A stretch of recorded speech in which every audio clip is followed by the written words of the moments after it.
요즘 그 세계가 주목하는 인물이 있습니다. 미국 선거에서도 그 일론 머스크가 트럼프를 대통령으로 거의 만든 것으로 그렇게 지금 세계는 보고 있고요. 이 일론 머스크가 지금 그가 하는 말이나 일거수일투족이 그 세계 언론의 주목을 받고 있는데, 여러분 우리가 일론 머스크를 우리가 잘 알아야 되는 게, 그 사람은 어떤 기존의 생각이나 그 기존의 어떤 성장 발전 이런 것들을 꾀하는 사람이 아니고 다른 생각을 하는 거예요. 예를 들어서 자동차를 가지고 다른 자동차를 생각한 거예요. 그게 전기차잖아요. 그렇죠? 그러니까 이 사람이 앞으로 어디까지 가느냐 하면은 이제는 우주 시대를 선도하는 사람이잖아요. 그래서 에너지나 앞으로의 모든 이 매체나 이런 것들이 다 우주를 통해서 이제 이어가는 거죠. 그러니까 여러분 앞으로 내년에 출시를 앞두고 있다고는 하는데 잘 모르겠는데 핸드폰이 달라지잖아요. 그러니까 일론 머스크가 그 테슬라 폰을 얘기했는데, 그 테슬라 폰에는 충전이 없어요. 충전기가 없습니다. 배터리가 없다는 겁니다. 그럼 어떻게 되는 겁니까? 그냥 가지고 다니면, 그냥 쓰기만 하면 충전이 되는 거예요. 그게 이제 이 태양열인데, 태양전지죠. 그런 시대를 지금 얘기하는 거예요. 그래서 지금 애플이나 우리 대한민국의 삼성 같은 데도 완전히 위축입니다. 위기입니다. 그 핸드폰 문제 같은 거, 자동차 문제 가지고도요. 앞으로 자동차도요. 지금은 현재는 석유잖아요. 에너지가. 근데 지금 또 배터리에서 전기차에서 또 일론 머스크는 한 발 더 나아가서 세상에 없는 자동차를 내놓겠다는 거예요. 그게 태양열 자동차예요. 그냥 타고 다니면 되는 거예요. 하늘만 있으면 에너지는 충분하다고 하는 게 이 사람의 생각이잖아요. 놀랍죠? 그러니까 우리가 이 세상을 보면 정말 뛰어난 사람들, 이런 신성이 있어요. 하나님의 역사, 하나님의 은혜로 볼 수가 있는 거죠. 여러분 언론 기자들이 일론 머스크에게 뭐 천국이 있느냐, 당신은 하나님을, 예수님을 믿느냐 할 때 나는 하나님 나라와 예수를 부인하지 않는다, 그런 이야기, 믿음에 자기는 믿음이 있다는 거죠. 이런 것들을 볼 수가 있어요. 여러분 이런 완전히 어떤 혁신적인 변화의 세상을 우리가 지금 바라보는데, 이게 지금 멀지 않다는 얘기예요. 그래서 지금 현재 세계를 선도 리더하는 그런 기업들이 다 위기를 만날 것으로 그렇게 볼 수가 있다 하는 것입니다. 오늘 야곱가를 보면 하나님의 택한 이스라엘 역사잖아요. 야곱이 정말 믿음의 가정이죠. 근데 그 믿음의 가정에 기근이 있고 경제 문제가 있고 형제와 불화와 다툼에 의해서 결국은 우리식으로 얘기하면 파탄입니다. 형제들이 뿔뿔이 흩어진 거예요. 막 형제를 팔아먹고 형제를 죽이려고 했고, 여러분 믿음의 사람이고 하나님의 의인이고, 다시 말씀을 드리면 그는 하나님이 택한 백성이잖아요. 그런데 그 택한 백성, 믿음의 사람의 가정에 이런 다툼이, 불화가, 이런 어려움이 있다는 걸 우리는 잘 알아야 돼요. 여러분 교회는 의인의 모임이 아니잖아요. 그렇죠?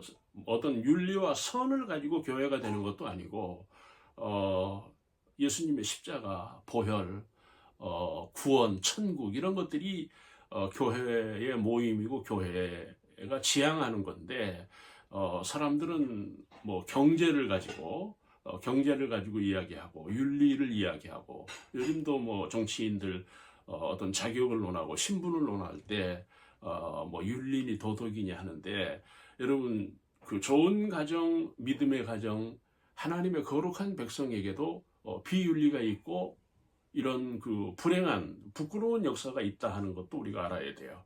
여기서 우리가 그 새롭게 우리가 교회를 바라볼 수 있는 그런 시각이 되는 거죠. 그리고요, 여러분 우리가 보면은 항상 그 야곱의 인생에서 나타나는 길이 두 갈래 길이었어요. 두 개의 길이죠. 하나는 야곱의 길이에요. 요셉의 길이죠. 그렇죠? 그러니까 그 야곱에게 나타난 요셉의 길, 야곱의 길 외에 하나님의 길이 있는 거예요. 자, 형제자매 여러분, 왜 그렇게 그 영적 싸움이라 그럴까요? 기독교가 어떻게 보면은 전쟁이잖아요. 근데 왜 싸우고 왜 전쟁합니까? 하나님의 길이 있기 때문에 그래요. 그러니까 우리 인생에 내 길이 있고 하나님이 정한 길이 있다는 거예요. 할렐루야. 여러분, 지금 우리의 인생에 하나님의 길이 있다 할 때 우리는 상당히 도전적이잖아요. 보통 사람들은 자기 인생을 사는 거잖아요. 그러나 우리는 하나님의 인생을 사는 거예요. 여기에 우리가 여러 가지 충돌이 있고 소위 그 내적인 번뇌나 갈등이 있을 수 있어요. 그러니까 야곱과 요셉에게서 뚜렷하게 보여지는 하나님의 역사, 하나님의 섭리, 다시 말하면 하나님의 길이 있었다는 거예요. 형제자매 여러분, 우리 인생에 하나님의 길이 있다는 거예요. 참 위로가 되는 말씀 아닙니까? 그러니까 요셉을 버렸는데 그 요셉이 버린 것부터가 하나님의 길로 향하는, 하나님의 길로 들어서는 그런 것들을 볼 수가 있어요. 또 하나 우리가 놓칠 수 없는 게 무엇인가 하면은요, 이미 여러분들에게 말씀을 드렸는데 인간과 인간 갈등에서 보이는 것이 하나님의 뜻이에요. 그러니까 야곱이 사는 인생 또는 야곱이 삼촌 라반의 집에서 예를 들어서 이러저러한 문제로 거의 한 20년을 소유를 했잖아요. 그렇죠. 또 요셉의 인생을 보면은 형들과의 불화로 버려지고 참 불우한 인생이잖아요. 그런데요, 여러분 거기에 하나님의 뜻이 있다는 거예요.